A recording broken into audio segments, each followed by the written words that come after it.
câncer de pâncreas.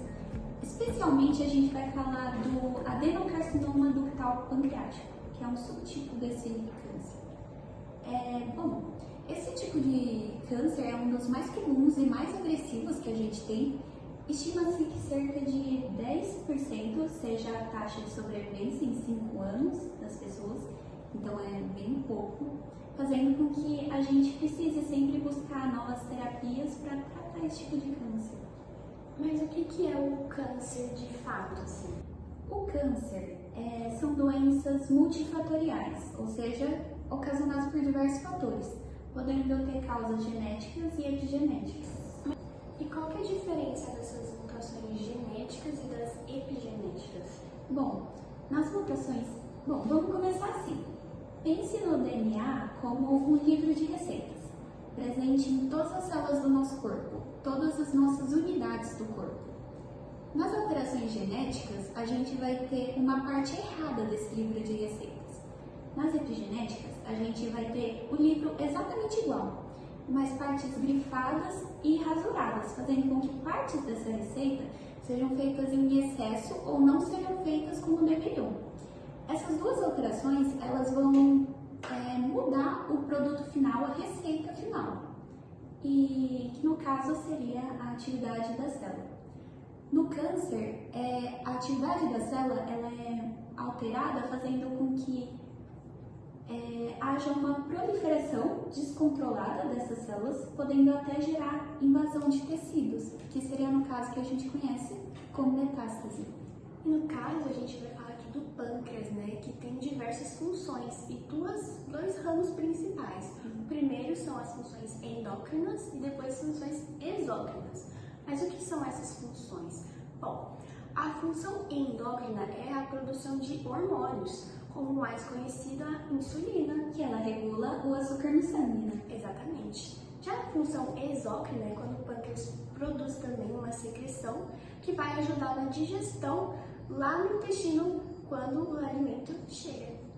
E esse tipo de câncer, ele é um problema, né, agora na medicina, porque ele é um câncer que tem uma taxa de resistência muito grande, então ele é muito difícil de se tratar, né? Por isso que pesquisadores ao redor de todo o mundo estão criando e desenvolvendo e pesquisando novas tecnologias para achar novos alvos terapêuticos desse câncer, novos alvos de tratamento para que a gente consiga tratar esse câncer da melhor maneira possível. Esse é o Pedro Luiz Porfírio Xavier.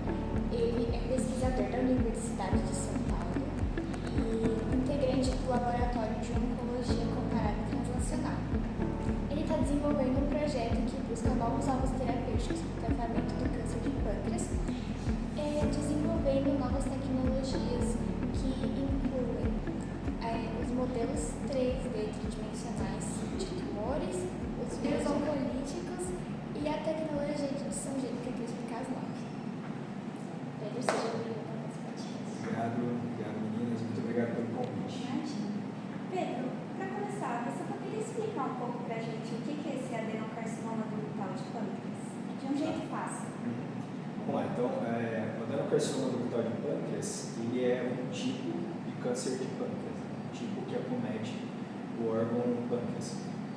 Então, basicamente, só para a gente contextualizar, né, o pâncreas é um órgão que tem duas principais funções, né?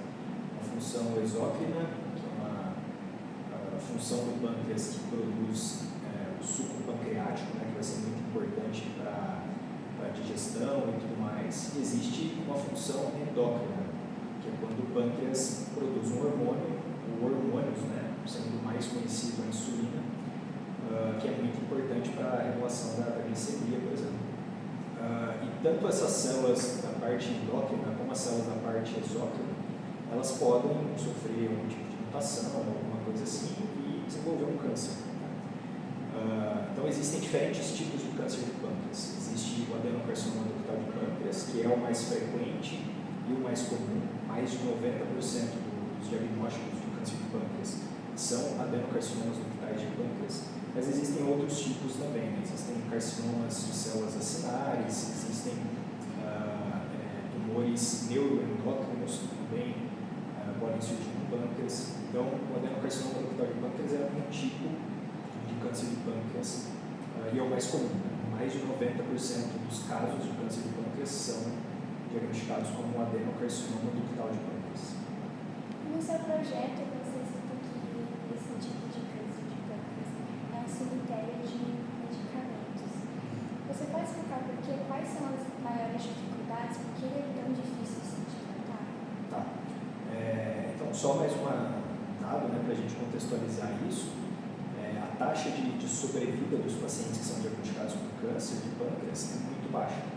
Então, a gente tem uma métrica ali, né, que é essa taxa de sobrevida de 5 anos, que é a porcentagem de pacientes diagnosticados que sobrevivem 5 anos depois do diagnóstico da doença. Para o câncer de pâncreas, isso é menor do que 10%. São pouquíssimos pacientes que conseguem sobreviver por 5 anos ali. Isso acontece por uma série de dificuldades que a gente tem de tratar o câncer de pâncreas.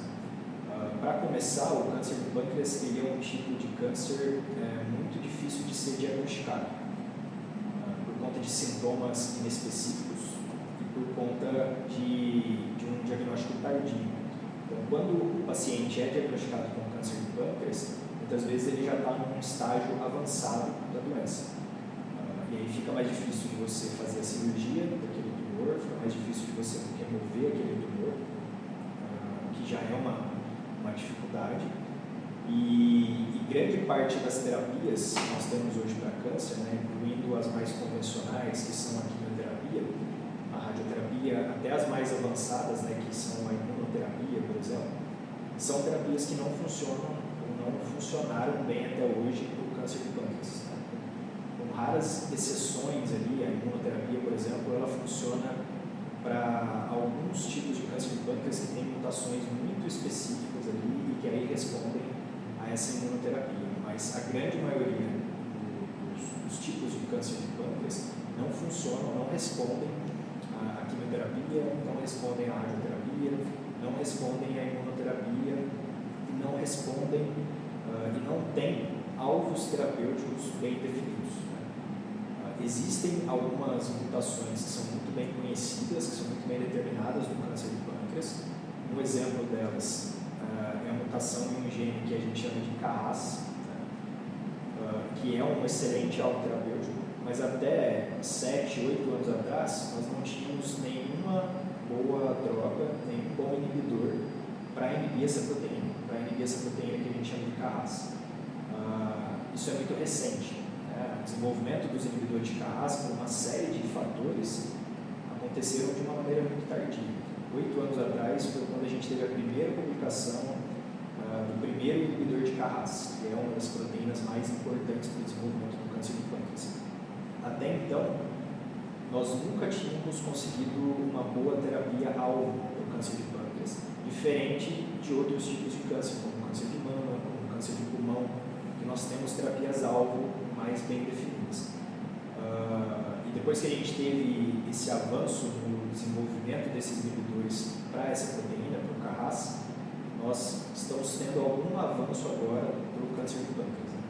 Mas tudo está muito ainda em fase de testes. Então, a maioria dos inibidores de CARAS estão em fase de testes pré-clínicos e em fase de testes clínicos.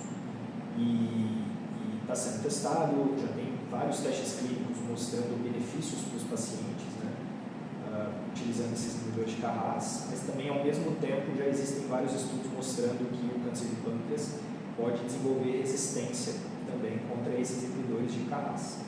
Então, se torna muito difícil de se tratar o câncer de pâncreas por conta disso, né?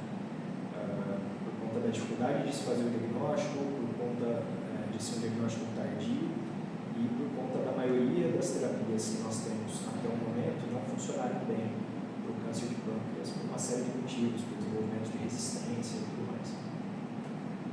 Fugindo um pouco do assunto, qual seria a função dessa proteína CARAS?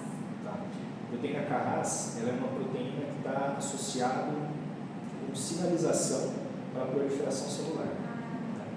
Então, ela é ativada e quando ela é ativada, ela desencadeia uma série de respostas na célula que vai chegar até no núcleo aquela informação e vai dar um sinal para a célula para que ela prolifere, para que ela se divida de alguma maneira.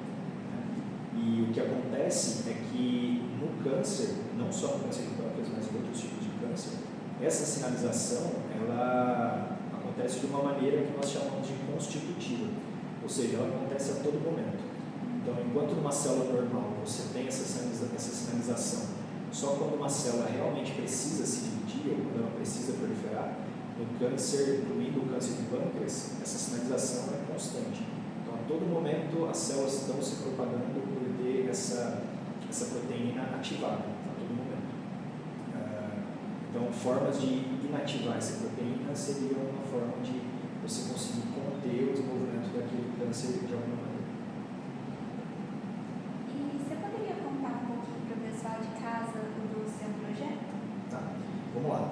Então, o principal objetivo do nosso projeto é identificar novos alvos terapêuticos para o câncer de pâncreas, buscando alguma abordagem, alguma terapia que seja uma terapia-alvo para esse câncer, para esse tipo de câncer. Como eu já vinha falando, não existem terapias-alvo ainda para a maioria dos tipos de câncer de pâncreas. A inibição do Carras seria uma terapia-alvo e a gente está começando a andar com isso, mas ao mesmo tempo a gente quer buscar novos alvos terapêuticos, que ainda não estão descritos na literatura, ou se já estão descritos, a gente sabe muito pouco ainda sobre como esses alvos terapêuticos estão regulando o câncer de pâncreas, o desenvolvimento e a progressão do câncer de pâncreas.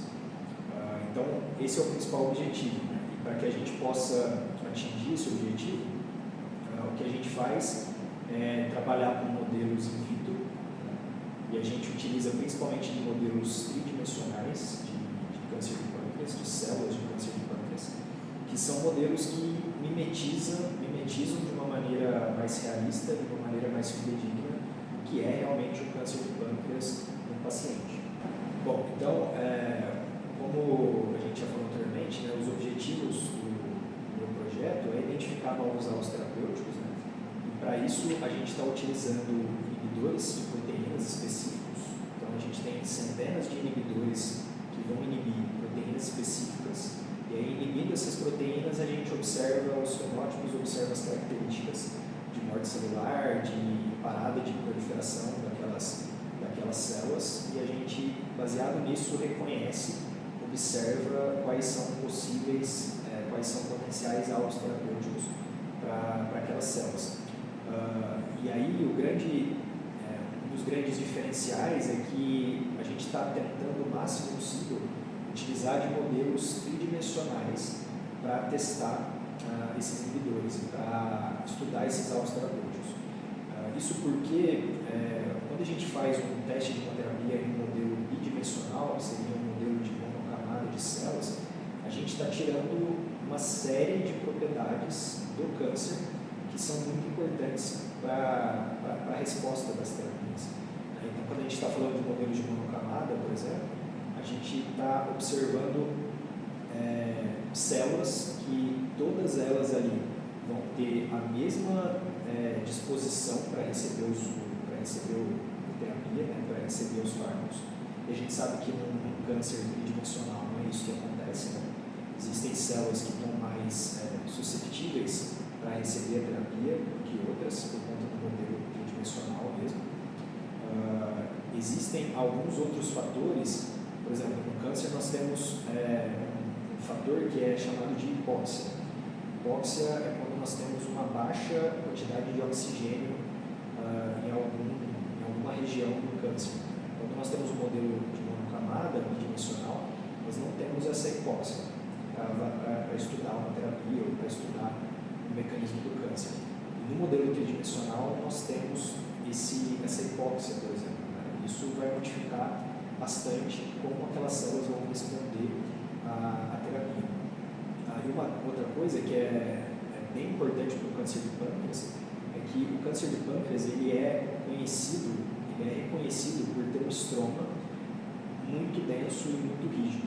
O que seria esse estroma? Seriam células que que não são as células cancerosas, mas que estão associadas ali no microambiente tumoral, que fazem parte do microambiente tumoral do câncer de pâncreas, como os fibroblastos, por exemplo. Existem fibroblastos que a gente chama de fibroblastos associados ao câncer. E esses fibroblastos, eles vão produzir vários componentes para produzir uma matriz extracelular muito densa, muito rígida. Eles depositam principalmente colágeno nessa matriz, e esse estroma, né, essa matriz que fica em volta do câncer, ela é praticamente uma barreira física. Então é como se você estivesse colocando uma barreira que impede terapias de chegarem ali, impede com que o quimioterápico chegue ali, impede com que uma outra droga chegue ali diretamente nas células de câncer, impede, por exemplo, com que células do sistema imune possam infiltrar e reconhecer as células do câncer. Então, o câncer de pâncreas é um tipo de câncer que nós chamamos de imunologicamente frio, porque as células imunes elas não conseguem adentrar ali naquele tumor, elas não conseguem infiltrar o tumor por conta dessa barreira física que existe ali, produzida por essas células estromais. Elas produzem tanto colágeno, tanto ácido hialurônico ali, que aquilo fica extremamente denso, fica extremamente rígido em volta do câncer, e isso impossibilita a chegada de terapias e tal. E auxilia também na fixação no tecido pancreático, desse estroma? Você fala em relação, por exemplo, a metástase? Sim. Na verdade, existe um paradoxo, né? Porque existem vários estudos que mostram que essa barreira física ela prejudica as terapias, porque ela faz com que as terapias não cheguem ali, mas ao mesmo tempo, se você destrói essa barreira física, fica mais fácil para as células disseminarem. E se essas células disseminam, elas causam metástase. E metástase é a principal causa de morte por câncer. Então é um paradoxo. Ao mesmo tempo que aquela barreira de células impede a terapia, ela também ajuda na contenção das células. Então as primeiras terapias que buscaram acabar com essa barreira física, que foi da década passada, né, entre 2009 e 2010, ela fracassou. Por quê? Porque eles perceberam que, à medida que você degradava essa barreira física, as células cancerosas, as próprias células cancerosas, tinham mais facilidade para disseminar e para causar metástase. E isso era pior para os modelos, né? Modelos de campo tronco. Então, um dos projetos que a gente tem no laboratório também, é um projeto de iniciação científica do Ricardo, a gente busca, né, terapias que possam atingir essa camada, essa barreira física, mas que ao mesmo tempo também possam matar as células cancerosas. Então a gente está testando combinações. A gente vai combinar drogas que possam destruir a barreira física, que possam facilitar a entrada de terapias, e junto com isso a gente vai colocar outras terapias que possam ao mesmo tempo matar as células cancerosas. Então a gente está testando nesse projeto, por exemplo, inibidores que possam acabar com as células responsáveis pela barreira física, mas ao mesmo tempo inibidores de Carras, que são inibidores que possam matar as células cancerosas. A gente tentar ao mesmo tempo atingir as duas células. Mas essa questão é muito interessante, porque ao mesmo tempo que ela funciona muito bem para conter a terapia, ela também é uma contenção para a disseminação da célula cancerosa. Você não pode apenas tirar a barreira dali, porque aí o câncer vai se propagar mais fácil. O paciente vai ter metástase, e metástase a gente sabe que é o que realmente causa a morte dos pacientes. Então a gente utiliza desses modelos tridimensionais e faz o teste de uma série de inibidores que vão inibir proteínas específicas. Então pensa que cada uma dessas proteínas é um cadeado ali, e a gente tem inibidores que seriam chaves específicas para cada um desses cadeados, para que a gente possa trancar a inibição dessa proteína, trancar a ativação dessa proteína, trancar a função dessa proteína. E aí quando a gente usa esses inibidores e inibe essas proteínas, a gente observa os fenótipos que acontecem, a gente observa as características. Então se eu faço a inibição de uma proteína X e aquele modelo tridimensional ele morre, ou ele prolifera mais devagar, a gente parte do princípio que aquela proteína pode ser muito importante para o desenvolvimento daquele câncer e ela se torna possível o alvo terapêutico. E aí, à medida com que a gente vai identificando esses alvos terapêuticos, a gente vai fazendo mais e mais experimentos para realmente caracterizar que aquela proteína é um alvo terapêutico relevante para o câncer de pâncreas.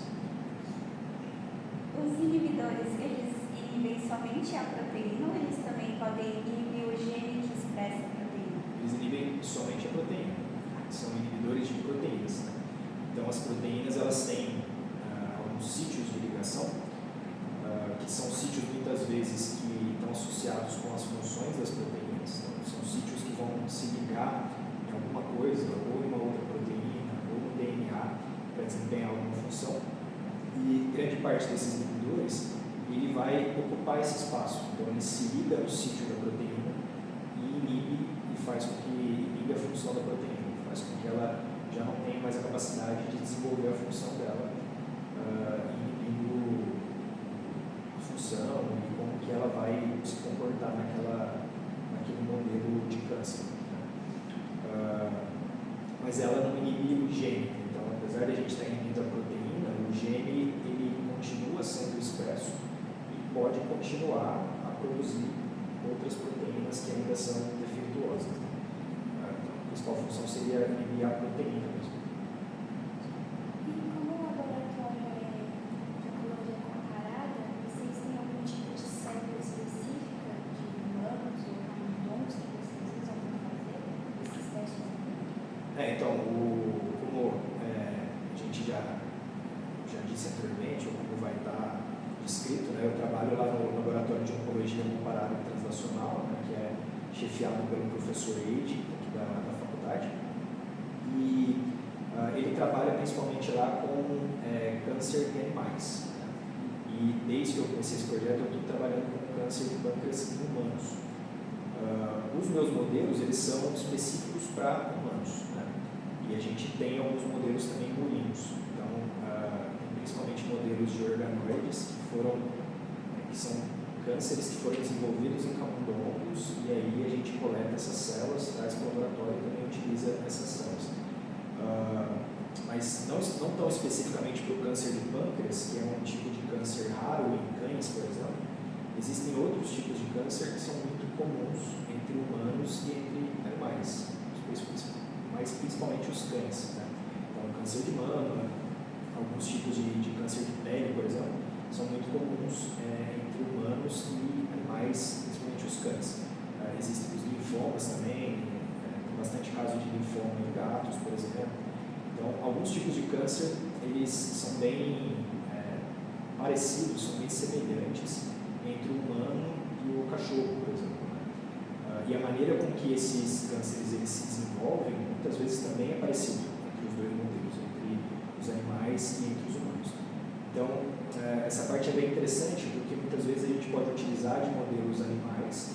E quando eu digo modelos animais, eu estou dizendo de cachorros ou de gatos que desenvolveram os tumores de forma natural, de forma espontânea.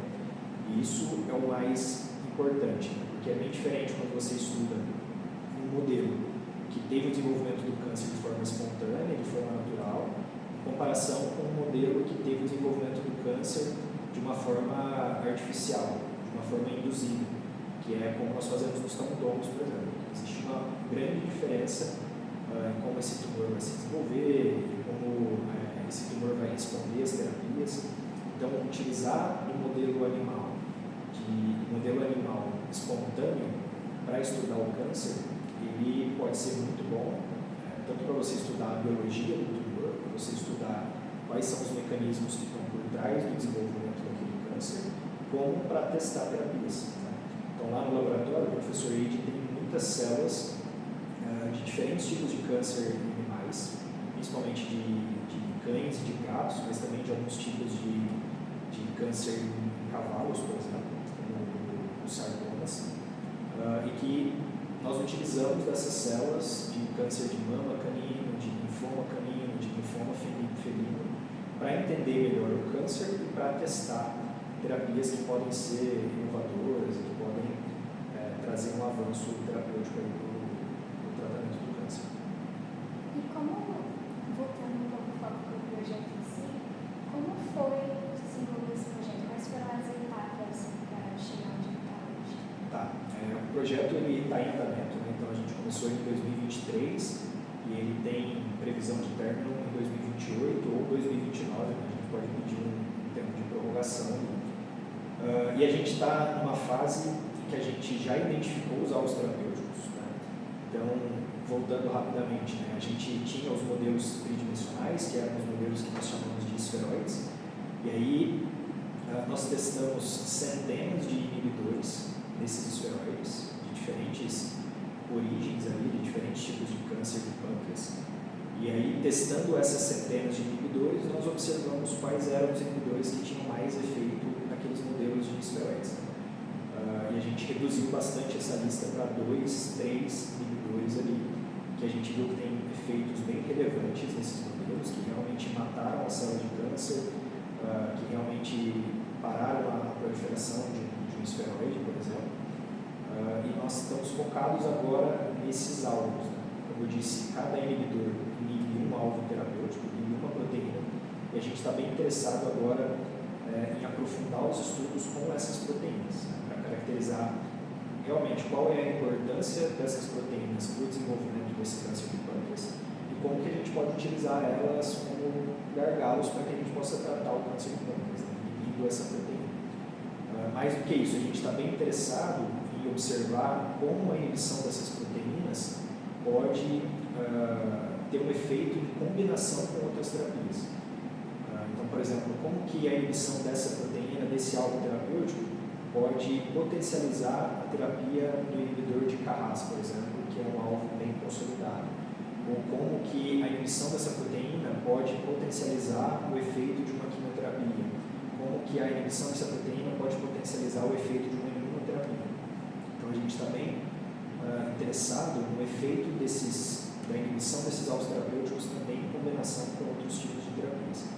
E aí a gente está numa fase em que a gente está validando esses alvos, então a gente está testando agora não só em modelos de esferoides, mas também em modelos de tumoresferas, modelos tridimensionais que crescem em microambientes tumorais mais específicos ali, para que a gente realmente consiga mimetizar o microambiente tumoral, e em modelos mais avançados de cultivo, como os organoides, né?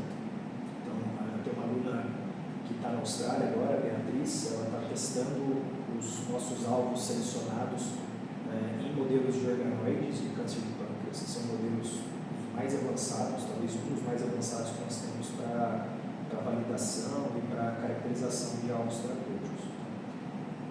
Então é isso, a gente está nessa fase agora de caracterizar a importância, a relevância do alvo terapêutico, e passando isso, a gente pretende desenvolver abordagens que a gente realmente possa inibir esse alvo terapêutico, e aí talvez não só de uma forma de inibição de proteína, mas também de uma forma de inibição genética, né? A gente pretende partir para a edição dos genes, né, que são possíveis alvos terapêuticos, e testar diferentes abordagens para que a gente possa observar realmente se os efeitos vão ser relevantes depois em vários outros tipos de modelos. Muito legal, são muitas tecnologias novas. Bastante coisa. Na sua opinião, a gente queria saber quais são as tecnologias que elas vão revolucionar o tratamento do câncer nas próximas décadas? Essa pergunta eu acho que é muito boa e muito importante, principalmente para quem quer vir para essa área agora, né, para que possa saber o que realmente vai revolucionar essa área. E eu acho que existem algumas, né? Eu acho que nenhuma tecnologia vai conseguir curar o câncer de vez, né? Porque o câncer é uma doença extremamente heterogênea. Quando a gente fala câncer, a gente está falando de mais de 100 doenças diferentes, então é muito difícil você extinguir o câncer da humanidade. Mas existem ferramentas e tecnologias que estão surgindo agora e estão avançando ao longo dos anos, que vão possibilitar com certeza uma maior sobrevida dos pacientes, maiores benefícios para os pacientes, melhores cuidados, melhor bem-estar para esses pacientes diagnosticados com câncer. Eu acho, por exemplo, que a edição gênica, seja ela por CRISPR-Cas9, que é talvez a ferramenta mais avançada que nós temos, ou seja ela por outra ferramenta que possa surgir nos próximos anos, ou para algumas ferramentas já mais antigas, mas eu acho que a edição gênica, muito provavelmente, ela ainda vai ser a grande revolucionária desse campo da medicina. E a cada dia, né, que a edição gênica avança, a gente consegue fazer mais coisas com ela. Então, várias das terapias mais inovadoras que nós temos hoje, como as células CAR-T, que são linfócitos T, né, modificados geneticamente para reconhecer melhor o câncer, para atacar melhor o câncer, todas elas são provenientes de edição gênica. Então, essa ferramenta que nós chamamos de CRISPR-Cas9, ela está sendo revolucionária, porque a gente está conseguindo desenvolver várias terapias novas, como as células CAR-T, como as células CAR-N, como alguns tipos de vacinas de RNA mensageiro, por exemplo. Tudo isso a ferramenta CRISPR-Cas9 está possibilitando. Então, acho que essa parte de edição gênica vai ser, muito provavelmente, uma das grandes revolucionárias dessa área. E, é claro, a gente tem que falar de inteligência artificial. Então, à medida que a inteligência artificial avança, a gente consegue, de maneira muito mais precisa, de maneira muito mais apurada, reconhecer novos alvos terapêuticos. E, mais do que isso, a gente consegue, hoje em dia, existe, por exemplo, uma ferramenta que se chama AlphaFold, que é uma ferramenta de IA produzida pelo Google, né? E que ela é capaz, de uma maneira assim, que a gente nunca imaginou antigamente, que você conseguisse predizer a estrutura tridimensional de uma proteína, por exemplo. E você consegue, utilizando ela, encontrar novos sítios dessas proteínas que podem ser utilizadas como alvos. Você pode, de uma maneira muito mais eficiente agora, estudar como que um medicamento pode interagir com essa proteína e pode inibir essa proteína. Então, para a indústria farmacêutica, visando o desenvolvimento de drogas que vão inibir alvos terapêuticos específicos, vão inibir proteínas específicas, isso tem sido bem revolucionário. Então, toda essa parte de edição gênica, de IA, de desenvolvimento de vacinas de RNA mensageiro, né? Quando eu falo de vacinas para câncer, né, a gente não pode confundir muito com as vacinas que a gente já está acostumado, que são aquelas vacinas para doenças virais, por exemplo, que são, exatamente, que são fármacos para prevenção da doença. Quando a gente fala de uma vacina para câncer, a gente está falando de uma terapia mesmo, né? Que você está, de alguma maneira, colocando alguma coisa no organismo de um paciente para estimular o sistema imune a voltar a reconhecer aquele câncer. Porque uma das características que torna o câncer tão resistente é porque ele consegue meio que se esconder do sistema imune. Então, o nosso próprio sistema imune não consegue reconhecer aquele câncer no nosso organismo. E quando a gente fala de vacina, a gente está falando de uma maneira de tentar fazer com que o sistema imune volte a reconhecer aquele câncer e volte a atacar aquele câncer. Então, acho que as vacinas de RNA mensageiro muito provavelmente também vão causar uma boa revolução nessa área da terapia para câncer. Muito legal. Pedro, muito obrigada por nos apresentar um pouco mais sobre o seu projeto e nos mostrar um pouco mais sobre como a ciência está avançando no combate ao câncer de pâncreas. E é interessante que estudos como esse nos mostram que, mesmo doenças tão complexas como é o caso do câncer, com tecnologias e inovações, a gente consegue abrir portas para tratamentos cada vez mais eficazes no futuro. Que a gente está buscando. Se você gostou do tema do nosso episódio de hoje e quer ficar mais inteirado na ciência da USP e